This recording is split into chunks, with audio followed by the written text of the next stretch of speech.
ሰላም ሰላም ቤተሰብ እንዴት ናችሁ? እኔ ያለው እግዚአብሔር ይመስገን። ዛሬ የማወራው በህይወታችን ውጤታማ ለመሆን ወይም ደግሞ የተሻለ ነገር ለመኖር የሰዎች ንግግር ሳይሆን የራሳችን ውሳኔ ነው ህይወታችን እንዲቀጥል የሚያደርገው። ሰዎች ይሰብሩናል በንግግራቸው። ስለዚህ አንዳንዴ የሚባል ነገር አለ አይደል? ከኖርማል ዱላ እና ከንግግር ዱላ የትኛው እንደሚበልጥ ታውቃላችሁ? ስለዚህ የንግግር ዱላ ምላስ ዱላ ይበልጣልና እድሜ ልክ ነው። ስለዚህ ሰዎች ተናገሩንም አልተናገሩንም ጉዳያችን አይደለም። ስለዚህ ሰው ልጅ በዙሪያችን ያሉ ሰዎች ስለኛ ተሳካልንም አልተሳካልንም ሆነልንም አልሆነልንም ከማውራት ወደ ኋላ አይሉም። ዛሬ አንተ ድንገት ያለህበት ወይም ያለሽበት ነገር የማይመች ሊሆን ይችላል፣ ወይ ያላችሁበት ህይወት ሰዎች የሚገምቱት ሊሆን ይችላል። ነገር ግን ድንገት የሆነ አጋጣሚ ሆኖ ከቤተሰብም ሊሆን ይችላል፣ በሆነ አጋጣሚ የስራ እድል ቢሆን ልትወጣ ትችላለህ። የተሻለ ነገር ታገኝ ትችል ይሆናል፣ ወይም ከሀገር ልትወጣ ትችል ይሆናል። ስለዚህ ሰዎች ያንተን ከሀገር መውጣትን አይደለም የሚያስቡት፣ ወይም ደግሞ ስላንተ ሀገር መውጣት እንኳን ደስ ያለህ አይደለም፣ እንዴት ተሳካለት ነው፣ እንዴት መጣለት።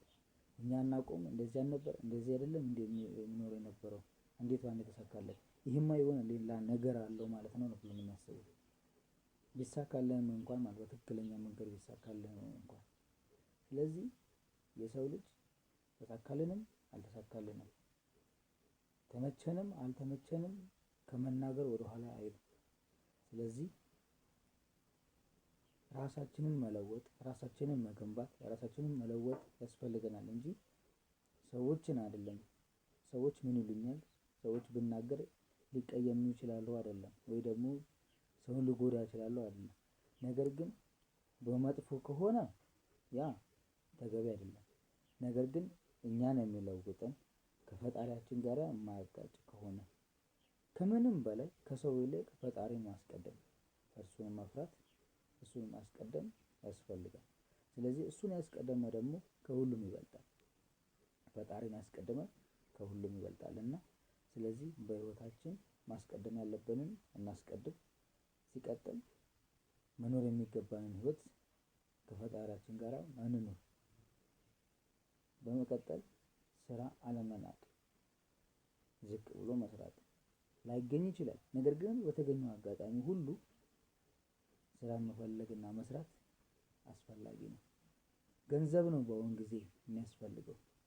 ስለዚህ የሆነ ሰዓት ላይ የሆነ ጊዜ ተቸግረንም ሊሆን ይችላል።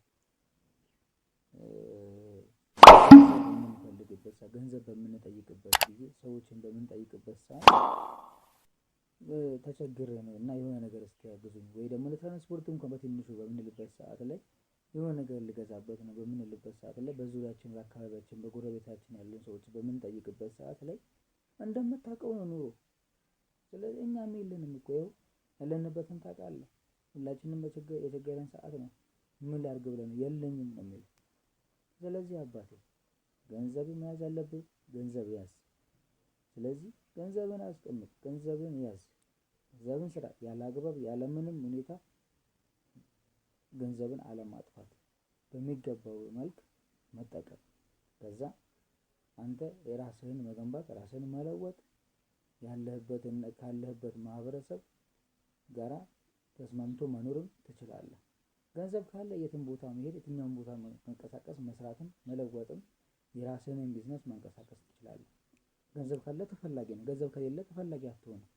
ስለዚህ ገንዘብን አስቀድም፣ ከገንዘብ በፊት ደግሞ ፈጣሪን አስቀድም፣ ከፈጣሪ ቀጥሎ ገንዘብን አስቀድም ለማለት ነው። አመሰግናለሁ።